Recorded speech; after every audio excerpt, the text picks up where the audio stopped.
ठीक है। तो what is basically clinical assessment? Its physical signs and symptoms of malnutrition can be valuable and aids in detecting nutritional deficiencies.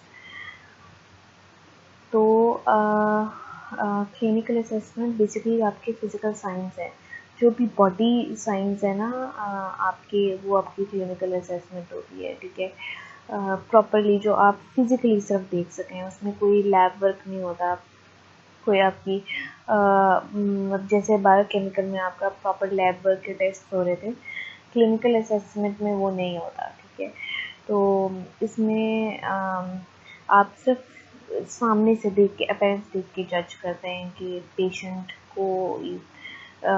की appearance normal है कि नहीं है। It is the simplest and most practical method of ascertaining the nutrition status of a group of individuals. तो सबसे ज़्यादा आप कह रहे हैं, एक तो सिंपलेस्ट भी है क्योंकि कोई टेस्ट वगैरह नहीं लेना, आपको कुछ नहीं करना।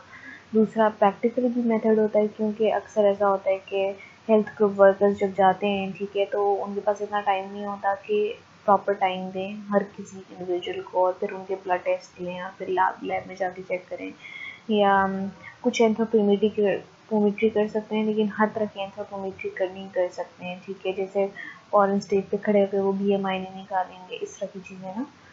तो फिर उसमें आपका ये आ जाती है, क्लिनिकल वैल्यूएशन आ जाती है। ठीक है, कि वो सामने से जज करते हैं उनको अच्छी तरीके से, उसमें ये आपके फिर बेसिस बन जाते हैं, और इसकी बेस पे अगर लगे कि कोई मैलनरिश्ड है तो फिर उसकी फर्दर असेसमेंट हो जाती है। तो इसलिए सिंपलेस्ट भी और प्रैक्टिकल भी है। It utilises a number of physical science, specific and non-specific, that are known to be associated with nutrition and deficiency of vitamins and micronutrients. तो नॉलेज है पहले से हमें, हमने पढ़ा भी हुआ है, आप लोगों ने पिछले सेमेस्टर में पढ़ा था कि मेल न्यूट्रिशन की साइंस और सिम्टम्स क्या होते हैं, फिजिकल साइंस, और वाइटामिन और बाकी माइक्रोन्यूट्रिएंट्स अगर उनकी डिफिशिएंसी हो जाए तो फिजिकल साइंस क्या होंगे। तो उन फिजिकल साइंस को ज़हन में रखते हुए हम जज कर सकते हैं, हमें पता चल जाता है। अच्छा, अगर क्या कहते हैं गम्स में ब्लीडिंग है फॉर एग्जांपल, तो फिर इसका मतलब ये है कि विटामिन C की कमी है। इस तरह से हम जज कर लेते हैं।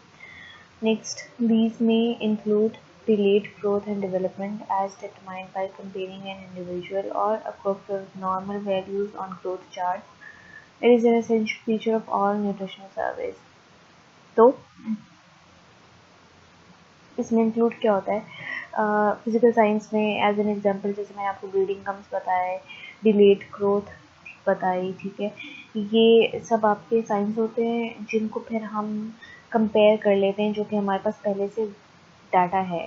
ठीक है, या डाटा होता है या आपके पास रेफरेंस चार्ट्स होते हैं, रेफरेंस आपके पास टेबल्स होते हैं, वहाँ से आप मेजर कर लेते हैं कि जी अगर ये वैल्यू आ रही है तो इसका क्या मतलब है, और अगर ये फिजिकल साइन है तो ये इसकी इलामत क्या हुई है, किस डेफिशिएंसी की वजह से फिजिकल साइन है। ठीक है, तो अगर जितने हम ज़्यादातर न्यूट्रिशन सर्वेज करते हैं, ठीक है, या हेल्थ केयर वर्कर्स जाके एवेल्यूएशन करते हैं, तो वो जो सर्वेज होते हैं उनमें सबसे ज़्यादा आसान आपकी करना क्लिनिकल असेसमेंट होती है। नेक्स्ट आप आ जाए classification of the physical science. WHO ने फिजिकल साइंस को, जो कि हम जाके जज कर सकते हैं किसी पेशेंट में, उन फिजिकल साइंस को 3 ग्रुप्स में डिटरमाइन कर दिया है। ठीक है, तो हम देख लेते हैं वो कौन से ग्रुप्स हैं। Group 1, signs that are considered to be of value in nutritional assessment.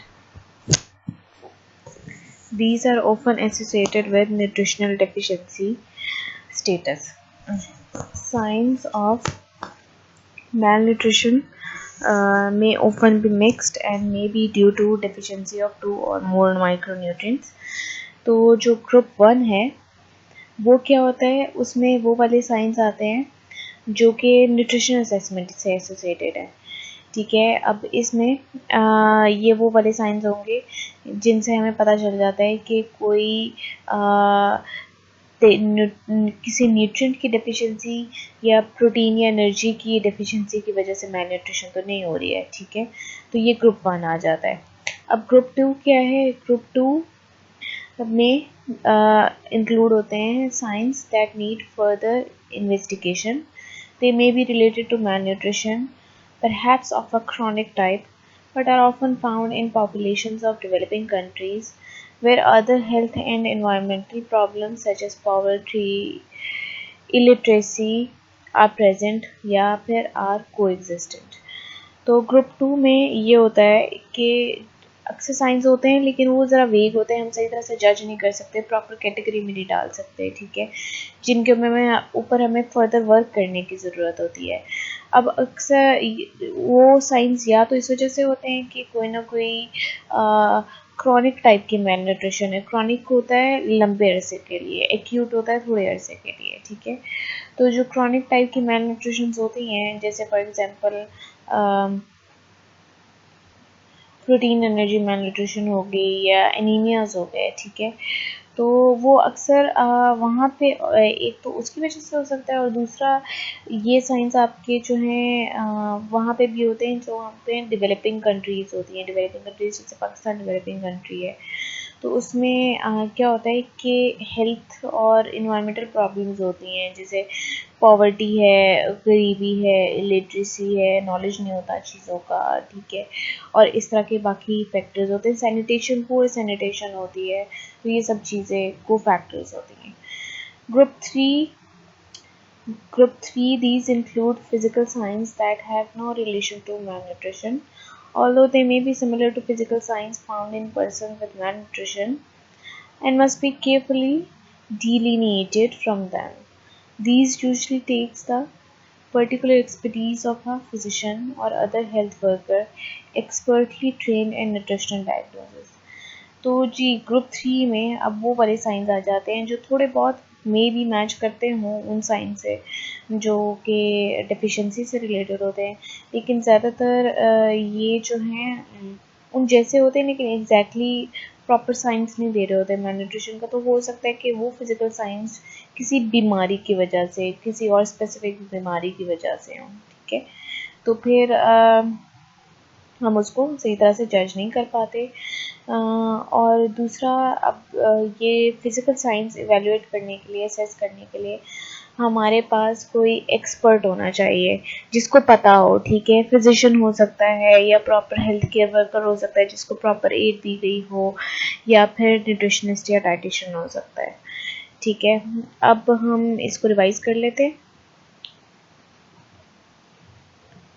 मैंने आपको क्लिनिकल असेसमेंट की डेफिनेशन बताई है, और सेकंड मैंने आपको बताया कि 3 टाइप के ग्रुप्स हैं.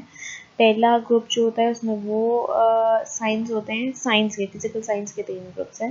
पहले ग्रुप में वो साइंस आते हैं जो न्यूट्रिशन डेफिशिएंसी की वजह से हो, ठीक है. सेकंड ग्रुप में वो साइंस आते हैं जो may be nutrition, mail nutrition से रिलेटेड हों, लेकिन उनमें बाकी कोई एग्जिस्टिंग फैक्टर्स होते हैं, जैसे क्रोनिक टाइप की मेल न्यूट्रिशन होगी या पॉवर्टी होती है, लिटरेसी होती है. ग्रुप 3 में वो साइंस आ जाते हैं आपके जो जिसमें आपके वो साइंस आ जाते हैं जो डेफिशिएंसी से रिलेटेड होते ही नहीं है, वो किसी डिजीज़ से रिलेटेड होते हैं. नेक्स्ट आप आ जाए एडवांटेजेस एंड लिमिटेशंस. तो एडवांटेजेस हैं इसके, fast and easy to perform, inexpensive and non invasive. जैसा कि पहले भी हमने अभी डिस्कस किया है कि बहुत इजीली हो जाता है, कुछ इसमें स्पेसिफिक चीज़ें नहीं चाहिए होती हैं. रिसर्चर अपने नॉलेज की बेस पर और नॉलेज की बेस पर और चार्ट्स की बेस पे सिंपली कुछ भी, आपको कोई टेस्ट नहीं करना पड़ता और सिंपली पेन से जज कर सकते हैं. इनएक्सपेंसिव भी होता है क्योंकि कुछ आपको उसके ऊपर लगाने की ज़रूरत नहीं है, पैसे नहीं लगाने की ज़रूरत, कोई चीज़, कोई टूल खरीदने की ज़रूरत नहीं है.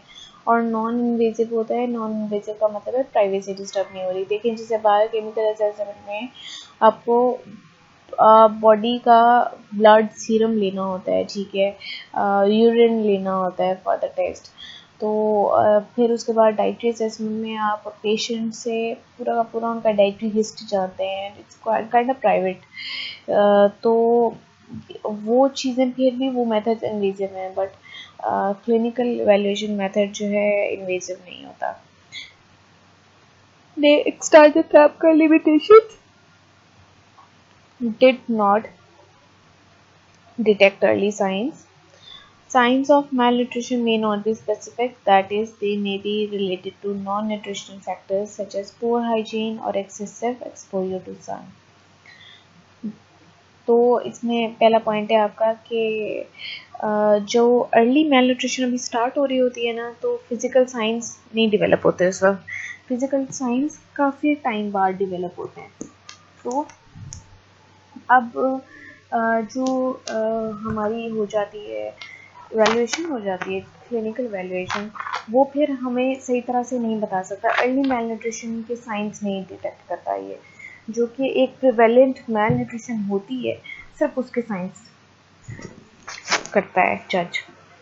नेक्स्ट आपका आ जाता है दे मे नॉट, अच्छा नहीं, सेकंड पॉइंट आपका आ जाता है कि जो के साइंस होंगे वो हो सकता है ज़्यादा स्पेसिफिक ना हो, ठीक है, और इनमें वही बात आ जाती है कि हो सकता है पुअर हाइजीन की वजह से हो, या कोई आपकी लाइफ हैबिट इस तरह की है, किसी ख़राब बिहेवियर की वजह से या लाइफस्टाइल की वजह से। जैसे यहाँ पे एग्जांपल है एक्सपोजर टू सन, बहुत ज़्यादा धूप में भी अगर आप आए ना तो आपकी स्किन लाल हो जाती है, या आपकी स्किन के ऊपर पैचेस आ जाते हैं, तो इस तरह, या बहुत ज़्यादा सर्दी हो, या फिर पॉवर्टी इलिटरेसी है, तो ये चीज़ें की वजह से, इन फैक्टर्स की वजह से भी साइंस इस तरह से फेल होते हैं, जैसे हो सकता है शायद मेल न्यूट्रिशन हुई हो। लास्ट में आपका जाता है they may not correlate with dietary intake data और the biochemical values in the individual और द पॉपुलेशन।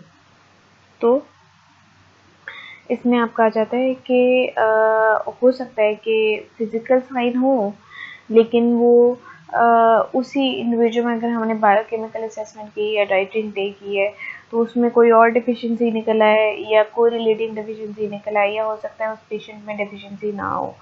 तो ये आप कुछ एडवांटेजेस और लिमिटेशंस हैं। एडवांटेजेस काफ़ी ज़्यादा हैं कंपैरेटिवली टू लिमिटेशंस, बिकॉज सबसे बड़ी चीज़ ये आ जाती है कि इन्वेसिव भी नहीं है और एक्सपेंसिव भी नहीं है और बहुत जल्दी हो जाता है। नेक्स्ट है आपका clinical science of nutrition deficiency. अच्छा, इसमें मैं आपको साइंस बताऊंगी बॉडी पार्ट्स के साथ साथ, ठीक है, डिफरेंट बॉडी पार्ट्स को देख के मेजर किया जाता है और उनमें अगर फिजिकल साइन हो तो उसका क्या मतलब है, या किस तरह के साइंस होंगे तो वो न्यूट्रिशन डेफिशिएंसी से रिलेटेड है, हम ये देख लेते हैं। अब हेयर में आपकी हो सकता है कि अगर हेयर्स में प्रोटीन, जिंक या बायोटिन की डेफिशिएंसी हो तो हेयर्स आपकी जो हैं उनके सब साइंस हमें पता चल जाते हैं। तो ये ज़्यादातर आपके हेयर्स जो ख़राब होंगे वो प्रोटीन, जिंक और बायोटिन की डेफिशिएंसी की वजह से होते हैं, ठीक है। इसमें मैं एक बात और बता दूं आपको कि men after the age of 25 या nearing 30 they should start taking supplements of biotin, especially those men जिनकी फैमिली हिस्ट्री होती है बॉल्डिंग की, पैचिंग की, ठीक है, तो उन लोगों को आफ्टर 30 सप्लीमेंट्स लेने शुरू कर देने चाहिए बायोटिन के, या फिर तब भी, या लाइफ के किसी भी हिस्से में जब उनके बाल अगर उनको फील हो रहा हो कि कम होते जा रहे हैं, तो अक्सर ऐसा होता है कि उनकी बायोटिन की डेफिशिएंसी होती है, तो it can be a contributing factor to the hair fall. Next आपका आ जाता है कि किस तरह के साइंस होंगे, तो वो आपके स्पेयर एंड थिन, मतलब बहुत कम बाल होते हैं तो वॉल्यूम भी कम होता है, तो उससे बाल खुद भी पतला होता है। प्रोटीन डेफिशिएंसी की वजह से हो सकते हैं, बहुत easily they can be pulled out. Vitamin C, vitamin A की डेफिशिएंसी की वजह से हो सकते हैं। और कॉर्कस्क्रू और कॉइल्ड टाइप हेयर होते हैं, मतलब पतले पतले नीचे से राउंड और गुंजले बने हुए। तो अब नेक्स्ट है आपके नॉर्मल अपीयरेंस और signs associated with malnutrition. ये पॉइंट ये आपके पॉइंट्स होंगे जो हम आगे डिफरेंट बाकी बॉडी पार्ट्स में हम देखेंगे। तो फेस में हम देख लें, नॉर्मली आपकी फेस की अपीयरेंस जो है उसमें स्किन कलर सेम होना चाहिए, ठीक है, ये नहीं होना चाहिए कि ये कुछ जगहों पे आपकी स्किन का कलर कुछ और है और कुछ जगहों पे आपकी स्किन का कलर ज़्यादा डार्क या वाइट है। स्मूथ होनी चाहिए। पिंक कंप्लेक्शन जो होता है उसे वो आपकी निशानी है कि जो पेशेंट है या जो इंडिविजुअल है उसको नीमिया नहीं हुआ, ठीक है, उनका वो हेल्दी है। अगर हेल्दी जो इंसान होता है वो या बच्चे होते हैं वो पिंकिश कंप्लेक्शन होता है उनका, और जो एनीमिक होते हैं, टायर्ड होते हैं, फटीग्ड होते हैं और इसके साथ साथ बाकी डिफिशिएंसीज होते हैं जिनमें उनका उनका कंप्लेक्शन पिंक नहीं, उनका कंप्लेक्शन येलोइश की तरफ चला जाता है। तो हेल्दी अपीयरेंस होनी चाहिए और स्किन या फेस जो है स्पेसिफिकली स्वॉलन नहीं होना चाहिए। अब साइंस देख लेते हैं जो मेल न्यूट्रिशन से रिलेटेड है।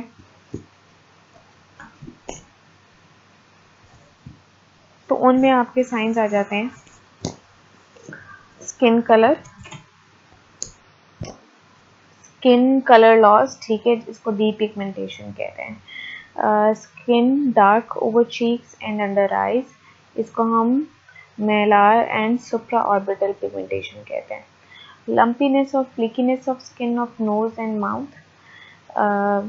लंपीनेस और फ्लेकीनेस होती है, ऐसे ड्राई फ्लेक्स बन जाते हैं, जैसे जब सर्दियों में शदीद आपकी स्किन को ड्राइनेस हो रही हो, ठीक है, तो मुंह पे वो ड्राई फ्लेक्स बन जाते हैं या मुंह पे लंप्स बन जाते हैं, कुछ जगहों पे ज़्यादा एरिया स्वॉलन होता है, ठीक है। अच्छा, फेस स्वॉलन होता है। enlarged parotid glands होते हैं, उनकी वजह से हमारा मुंह फूल जाता है।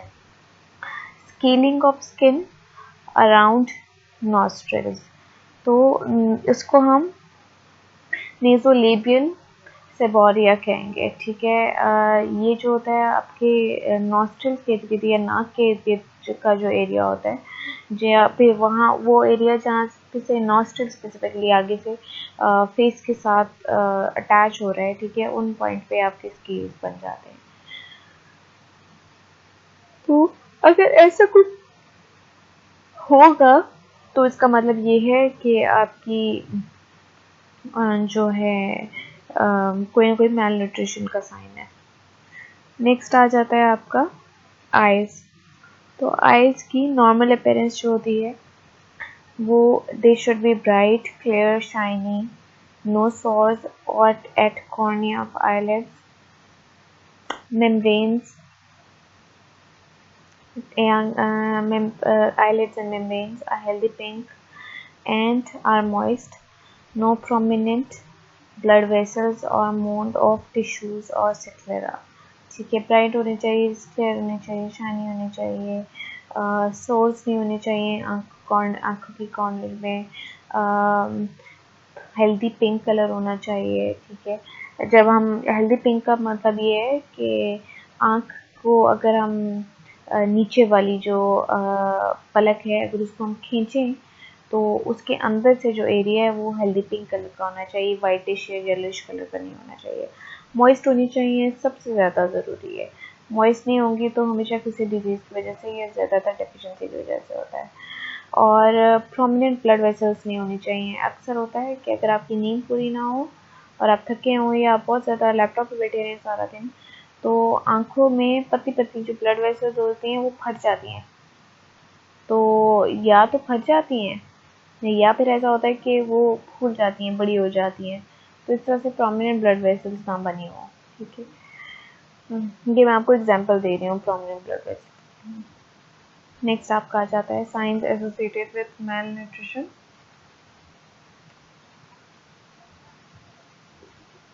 इसमें आपका आ जाएगा आई मेम्ब्रेन्स आर पेल, इसको हम पेल कंजक्टिवी कहते हैं या कंजक्टिविटीज़ कहते हैं, ठीक है। आँखों की मेम्ब्रेन्स जो मैंने आपको बताया, आँखें उठा के अगर आप देखें, खींच के देखें तो अंदर वाली जगह जो होती है।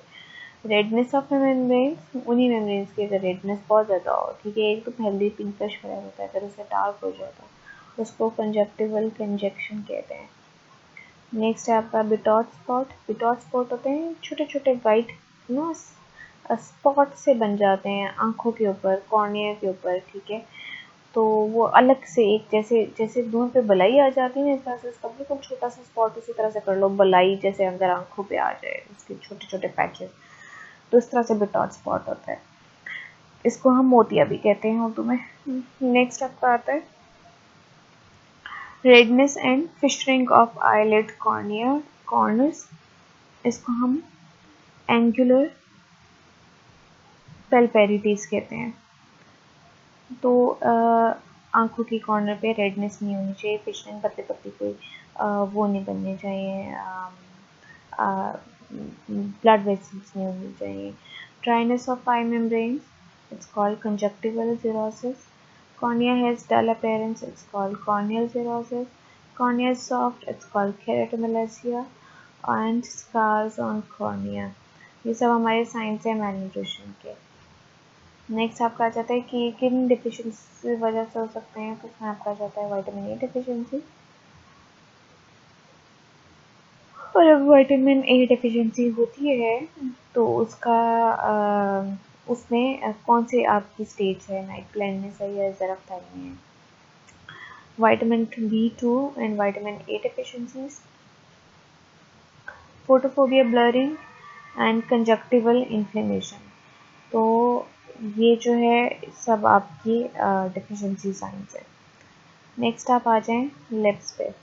तो लिप्स में नॉर्मल अपीयरेंस जो होती है, दे should be smooth, not chapped और स्वोलन। और इसमें आपके साइंस जो एसोसिएटेड होते हैं मेल न्यूट्रिशन से, वो हैं redness and swelling of mouth और lips, cheilosis specially at corners of mouth, angular fissures and scars. तो जो साइंस हैं एसोसिएटेड लिप्स के, वो एक तो ये होगा कि आपका माउथ और आपके लिप्स वो ना फूल जाते हैं और रेडनेस हो जाती है इनमें, ठीक है। और दूसरा उसका साइन ये होगा कि आपके ना कॉर्नर्स, माउथ के या लिप्स के कॉर्नर्स के अंदर ना ऐसे कॉर्नर्स ना जैसे फट जाते हैं और वहाँ पे स्किन ऐसे फटी हुई और पेनफुल होती है या स्केली सी होती है, तो उसको हम कहते हैं, इसको हम एंगुलर फिशर्स एंड स्कार्स कहते हैं। नेक्स्ट आप आ जाएं टंग। नॉर्मल अपीयरेंस क्या है, डीप रेड होना चाहिए टंग का कलर, बहुत ज़्यादा स्वॉलन नहीं होनी चाहिए और बहुत ज़्यादा स्मूथ नहीं होनी चाहिए, क्योंकि स्मूथ तभी होती है जब ना आँख अगर आपकी कोई भी स्किन का बॉडी पार्ट है किसी जब मक्खी टंग मारती है तो वो कैसे फूल जाता है और शाइनी से अपीयरेंस आ जाती है उसमें, क्योंकि वो फूल के उसकी फ्लेक्सिबिलिटी जो है ख़त्म हो जाती है। तो उसको हम इसी ज़मरे में लेंगे। अब इसमें आपके साइंस जो है मेल न्यूट्रिशन से रिलेटेड वो आ जाते हैं आपके swelling, scarlet and raw tongue, magenta purplish color of tongue, smooth tongue and swollen tongue। वही सारा उल्टा कर दें जो हमने पहले पढ़ा है कि स्वेलिंग नहीं होनी चाहिए, और लाल रंग की ज़बान नहीं होनी चाहिए, पर्पल कलर की ज़बान नहीं होनी चाहिए, स्मूथ नहीं होनी चाहिए ज़्यादा और स्वोलन भी नहीं ज़्यादा होना चाहिए। तो इतना जनरली या नॉर्मली साइज है उतना होना चाहिए। नेक्स्ट है आपका टीथ। टीथ में नॉर्मल अपीयरेंस में दे should be bright, they shouldn't be in pen और कैविटीज़ नहीं होती। तो जो साइंस है एसोसिएटेड विद मेल न्यूट्रिशन उसमें आ जाएगा कि नील मिसिंग और इरप्टिंग एबनॉर्मली, या तो होगा ही निदान या फिर वो बहुत ही अजीब तरीके से निकल रहा होगा। नेक्स्ट आपका आ जाता है ग्रे और ब्लैक स्पॉट्स, उसको हम फ्लोरोसिस कहते हैं। ये आपकी दांत के ऊपर जो काले काले प्लेग रहता है और प्लेग बनने के बाद काले काले से हो जाते हैं, स्पॉट्स हो जाते हैं, या जिसको हम ज़बान में कीड़ा लगना भी कहते हैं, उसकी बात हो रही है। और कैविटीज़ नहीं बननी चाहिए दांतों के अंदर। तो कैविटी जो है वो भी यही है कि अलग से प्लेग बन के वो अंदर तक सुराख हो गया है आपके दांत के अंदर। नेक्स्ट आपका आ जाता है गम्स। गम्स की नॉर्मल अपीयरेंस है healthy red, do not bleed, not swollen और signs associated with malnutrition है spongy and bleed easily, recession of gums, ठीक है, कि स्पंजी टाइप से होते हैं और बहुत ज़्यादा इजीली ब्लीड कर जाते हैं, ज़्यादातर विटामिन सी की डिफिशिएंसी की वजह से होता है। नेक्स्ट आपका आ जाता है ग्लैंड्स। ग्लैंड्स में आपका ज़्यादातर फेस का ग्लैंड आ जाता है। Signs associated with malnutrition, thyroid enlargement, front of neck, parotid enlargement, cheek become swollen। तो इसमें क्या है कि ग्लैंड जो आपके मुंह के या बॉडी के ज़्यादातर ग्लैंड आपकी नेक में होते हैं, तो वो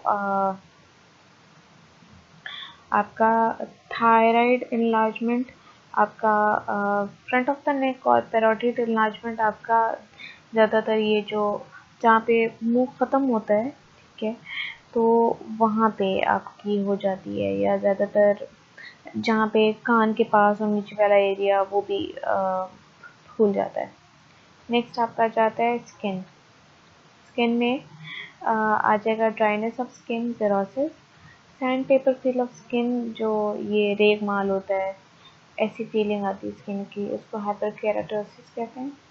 flakiness of skin swollen and dark, red swollen pigmentation of exposed area, pellagra dermatitis या dermatosis कहते हैं इसको। excessive lightness or darkness of skin, dyspigmentation, black and blue marks due to skin bleeding, lack of fat under the skin। तो ये सब हैं signs associated with deficiency. और deficiency होगी किसकी, तो उसमें आ जाता है आपका folic acid, vitamin B12, vitamin B2, vitamin B, vitamin C, vitamin K, vitamin A, niacin and protein energy malnutrition, zinc, niacin and folic acid. इसमें आपका आ जाता है मस्कुलर एंड स्केलेटल सिस्टम्स। तो मस्कुलर सिस्टम्स क्या हैं आपके, और स्केलेटल सिस्टम्स की जो नॉर्मल अपीयरेंस होती है वो good muscle tone, some fat under skin, can walk और रन विदाउट पेन। तो इसमें आपका आ जाएगा signs associated with malnutrition, muscles have wasted appearance. Wasted appearance का मतलब है कि ख़त्म हो गए हैं, बॉडी में से मसल्स बहुत कम है, तो इसलिए उसकी अपीयरेंस थोड़ी सी वेस्टेड सी होती है। तो नेक्स्ट आपका आ जाता है baby skulls. Baby skull bones are thin and soft, craniotabes. ये जो है, ये आपके जो बेबी इन्फेंट बेबी होता है उसका स्कल सही तरह से प्रॉपरली बनता नहीं है, ठीक है, और ना वो अभी भी जो है सॉफ्ट होता है और पतला होता है, तो ये ज़्यादातर डेफिशिएंसी की वजह से होता है। नेक्स्ट आपका आ जाता है round swelling of front end side of head. तो आपके जो फ्रंट और साइड है हेड की, उस पर गोल गोल जैसे मच्छर के काटने से गोल गोल बढ़ जाते हैं ना निशान, इस तरह से होते हैं। नेक्स्ट आपका आ जाता है swelling of ends of bones, epiphyseal enlargement. तो आपकी जो बोन्स हैं वो डिफिशिएंसी की वजह से लॉन्ग एंड्स जो होते हैं बोन्स के वो बढ़ जाते हैं, उसको एपिफेजियल इनलार्जमेंट कहते हैं।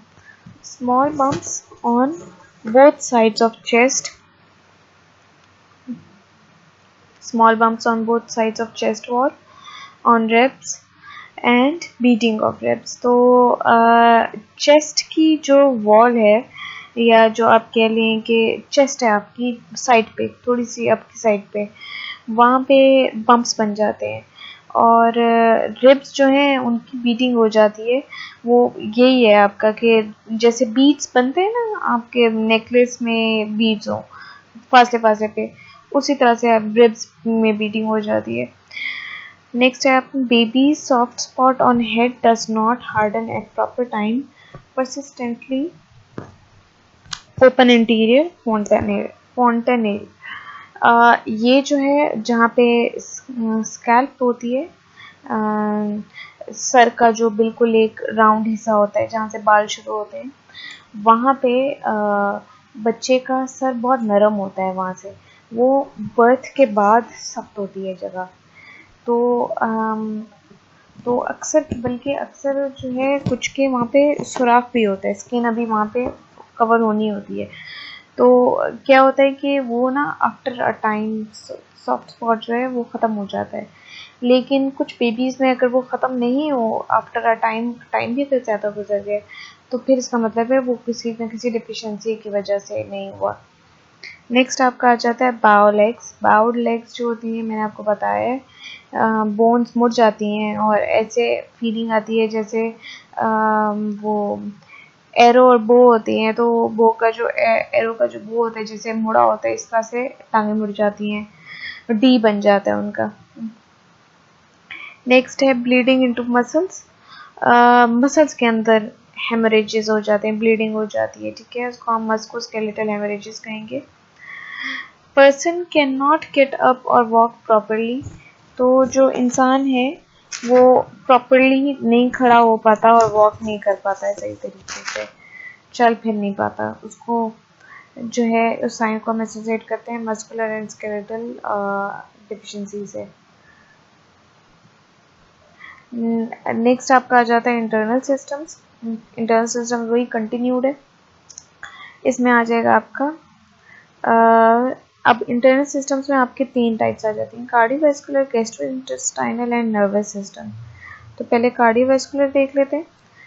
नॉर्मल अपीयरेंस जो है, नॉर्मल हार्ट रेट होना चाहिए, रिदम नॉर्मल होने चाहिए, एबनॉर्मल रिदम नहीं होनी चाहिए, नॉर्मल ब्लड प्रेशर होना चाहिए एज के हिसाब से।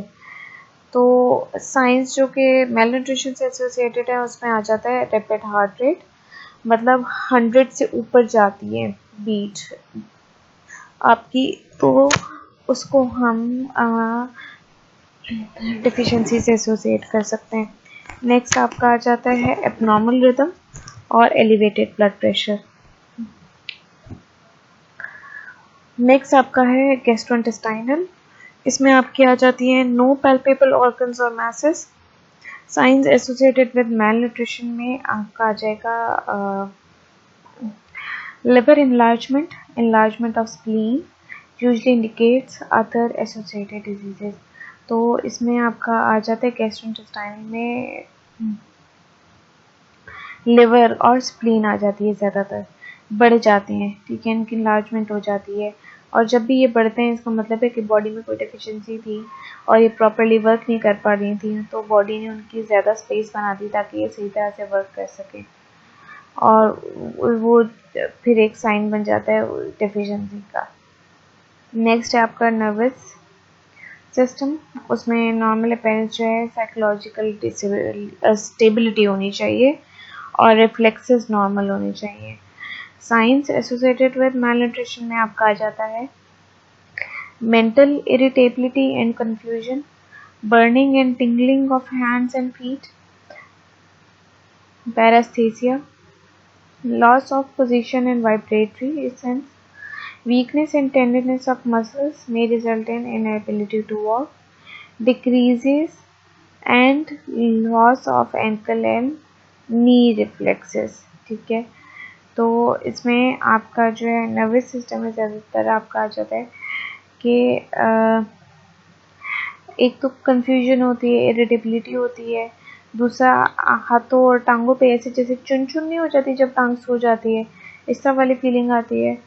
और इसके अलावा जो है सही तरह से बॉडी पता नहीं लगा सकती कि चीज़ें जो स्थित हैं वो कहाँ कहाँ पोजीशन है उनके अपने इमेज से अगर देखा जाए तो। और नेक्स्ट आपका आ जाता है weakness and tenderness of muscles. आप ये जो है अगर वीक हो जाएं और टेंडर हो जाए मसल्स तो हम सही तरह से काम नहीं कर पाते, बॉडी मूवमेंट नहीं कर सकते। और लास्ट में आपका जाता है decrease and loss of ankle and knee reflexes खत्म हो जाते हैं। नेक्स्ट फिर आपका आ जाता है physical signs and laboratory evidence of hyperlipidemia.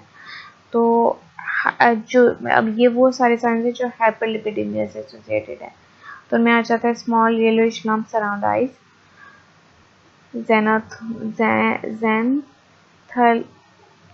xanthalasemia। Next है स्मॉल और large tumours around joints of hands, legs or skin, xanthomas। White ring around both eyes, corneal arcus। Early coronary heart disease, enlargement of liver and spleen। Turbid or creamy appearance of serum। High serum levels of cholesterol or triglycerides। Abnormal blood lipoprotein levels। Next आपके आ जाते हैं Niels. तो उनमें आपका आ जाएगा कि iron deficiency की वजह से होता है।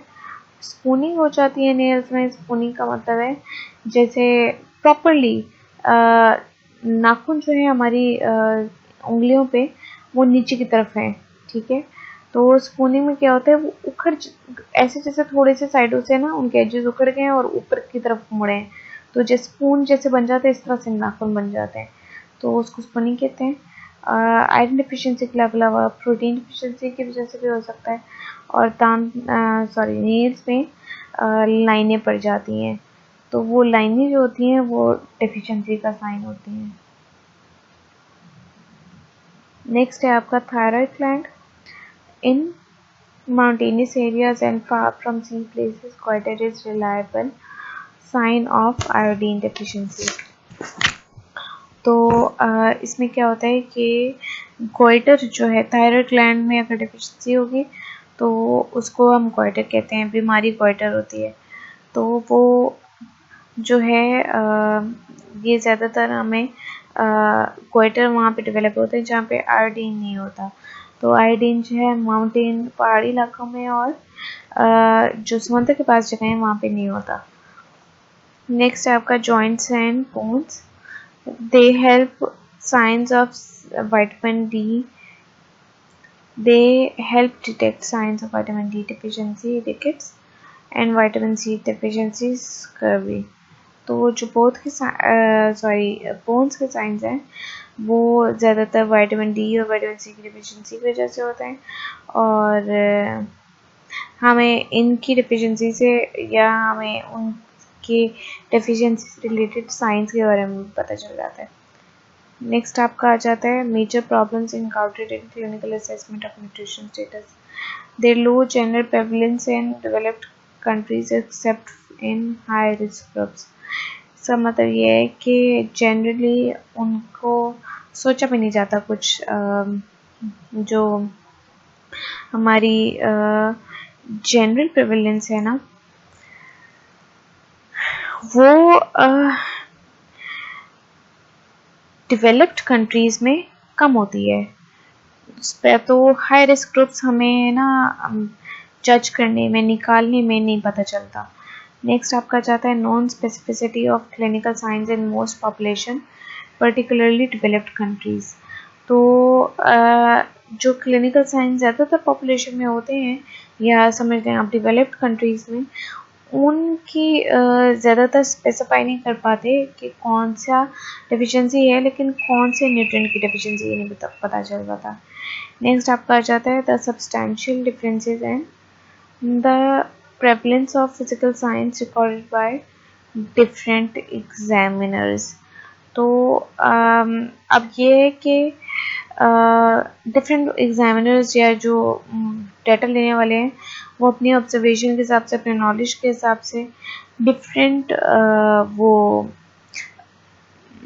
मार्क करता है, और फिर इस तरह से हर किसी के हो सकता है डाटा डिफरेंट हो जाए। नेक्स्ट है आपका integral part of most nutritional service. तो जो आपका क्लिनिकल इवैल्यूएशन या ये जो आपकी क्लिनिकल साइंस या इवैल्यूएशन हैं ये ज़्यादातर हमारे न्यूट्रिशन सर्वे का सबसे ज़्यादा बेसिक और इम्पोर्टेंट पॉइंट है। तो इसमें हम देख लेते हैं। However, physical examinations should be an integral part of most nutrition surveys for the following reasons. A physical examination may reveal evidence of certain nutrition deficiencies which will not be detected by dietary or laboratory methods. अब इसमें आपका ये आ जाता है कि जो physical examination है वो सर्टेन न्यूट्रिशनल जो डेफिशिएंसी है वो बता देती है डायरेक्टली, जैसे कि मैंने आपको example the, bleeding of gums से पता चलता है विटामिन सी की डेफिशिएंसी है. The identification of even a few cases of clear cut nutrition deficiency may be particularly revealing and provide a clue to other pockets of malnutrition in a community. तो इसमें आपका ये आ जाता है कि अगर कम केसेस भी हैं जो कि प्रॉपर न्यूट्रिएंट डिफिशिएंसी की वजह से सामने आए हैं, तो इसका मतलब ये है कि वो केसेस हमें बताते हैं कि कम्युनिटी में कितनी मैलन्यूट्रिशन है. नेक्स्ट आपका आ जाता है द न्यूट्रिशनल एग्जामिनेशन में reveal science of a host of other diseases which merit diagnosis and treatment. Generally these will be referred to the patient's physician or to other health facilities. तो nutrition examination जो है वो क्या करती है, वो ये बता सकती है कि वजह क्या है इतनी सारी बीमारियों की. ठीक है, तो उससे हमें सही तरह से बीमारी को या डिफिशिएंसी को टारगेट कर सकते हैं. तो दैट्स इट फॉर टुडे. ये आपका आज का टॉपिक था और अब आपकी क्लिनिकल एवेल्यूएशन ख़त्म हो गई है. Thank you for today. अल्लाह हाफ़िज़.